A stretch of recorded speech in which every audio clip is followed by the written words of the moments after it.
organ and tissue donation. Lord, in this Lenten season, we know that life begets life, sometimes even in the midst of the loss of life. We ask you to take what has been given to us, our tissues and organs, and like the 5 loaves and 2 fish of long ago, through them multiply life in others. Remember and keep our donor families that place life in the hands of those so waiting to receive. You know, it takes a village to raise a life. It also takes a village to save a life.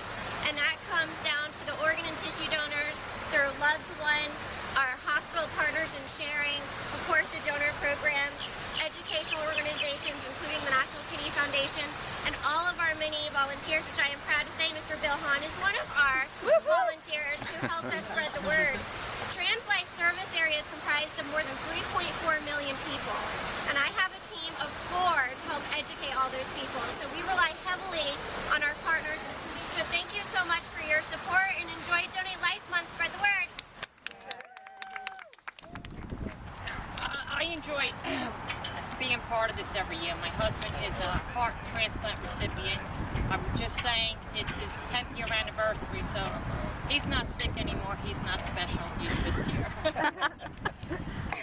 Right now, I'd like to please join me in welcoming Mr. Rich. In my position, can do that. I used to be a professional surfer. Some of you may know me from the festival we do here over Labor Day, which has raised over $5 million for the Kidney Foundation. And I went back into professional surfing for 3 years after my first transplant, and continued that all the way into my 3rd transplant, where I was still out in the water.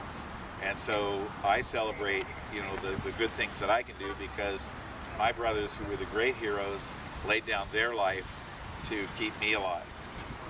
Now I'm wrestling with the issues of my son, who wants to donate. It's totally different. You know, once your brothers, we grew up together to where we were all beating on each other and just having a great time. When it's your children, totally another issue. But my son is so adamant about being the donor that, to tell you the truth, I don't want to deny anybody, and I do honor my brother's commitments in doing scripturally the greatest thing that we are commanded to do.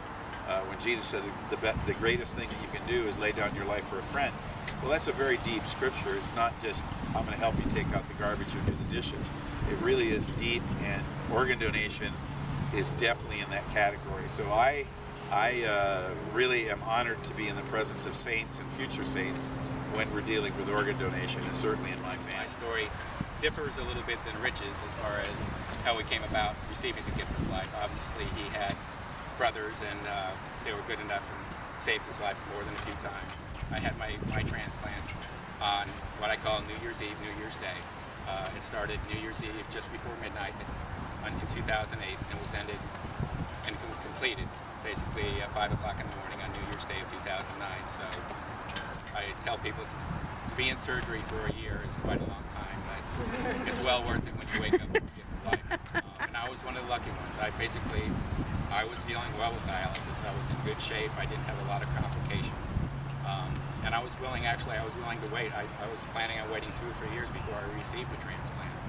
But luckily for me, it came along very quickly. The one thing I did find out about dialysis later, after the fact, luckily enough, is the more time you spend on dialysis, the lesser your chance of having a successful transplant. So, in hindsight, I was glad that I spent a short time on the list and was able to get a successful transplant, which I hope to correlate and honor my donor family who I've yet to meet. But I do want to go out and spread the word and show that you can have a very productive and happy life and active life after transplant. Next thing, the phone rings. Hello? Yeah, how you doing? It's Bob Brown. I said, yeah, it is. How you feeling? I'm like, who is this? I said, that's when I found out it was TransLife calling 4 a.m. in the morning. They're telling me they had a kidney with my name on it. And then they said, okay, if everything's good, we'll call you back. Well, at 4 o'clock in the morning, you know what happens? Yeah. Yes. Thomas, where's the phone? It's the phone. I got a dial tone. Yeah, it's working. You're waiting. 9:30, I call them back. Yeah, we're getting some details. 11 o'clock, I call them back. Yeah, we're getting some details. When is the details coming? Finally, they called me like about 2:33 in the afternoon. You can see what kind of condition I was in at that time. The whole family's calling me back. My sister, who's sitting over there, couldn't testify to that. She probably called me half a dozen times. And I said, I'm waiting for news. 3 o'clock, they call me back. She'd be here at like 3 in the morning tomorrow. And there it goes. 7 o'clock it happened. 2 years ago in a month.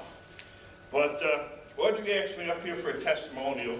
And just for kicks last night, I looked at Wikipedia. Condition that can also and/or affect the pancreas and digestive system. I did real well. They discovered I had CF through my digestive tract, actually, more than my breathing conditions. Even after a minor surgery I had here when I was 3 years old, actually on Old 4 West, when it was the old hospital, that was it. I was never hospitalized. Everything was actually easy for me. I never was sick, never felt sick, and that's the way I keep it today. I played sports in school. I was very athletic, very, excelled in sports. Always stayed active, and I think that was one of the key things is staying strong. I was a police officer for a number of years, but that's when I could start to tell the change. About the mid-late 80s when things were getting worse around here, and just things going on in foot pursuits and stuff. I noticed one day things weren't right. Things were just not happening. So instead of getting myself hurt worse or somebody else, I left law enforcement, started getting checked out with the doctors, and that's when they told me I need to consider having a double lung transplant. She decided to go back to school because she wanted to make a difference. So in high school, she decided one day, unbeknownst to me, she decided to start an organ donor drive with the students in her high school. Now, I was like totally blown away because she comes home and just says, Mom, I want to become an organ donor. I'm like, wow, never even thought I'd hear that from one of my children, but she decided with a group of her girls that she went to school with, that she actually grew up with, and decided to do an organ drive. Because everybody's getting their driver's license at 17, 16 years old, and I know that they have to have parent permission at the time, but they were all gung-ho to do that, and they signed a pledge with her. And so Terry's the one that decided to become an organ donor. I didn't make that decision for her. In 2000, we were up here visiting. My mother-in-law had died of cancer that morning, and that's her story. She donated life to 4 people, and I have been in contact with her kidney and pancreas recipients. So, Bill, that was a beautiful video you did. Thanks. It touches my heart every time I watch that, and I have my own personal copy. Thank you. But she did touch the lives of 4 people. I never heard from her heart recipient. I did hear from her liver recipient, and I have met her kidney pancreas recipient.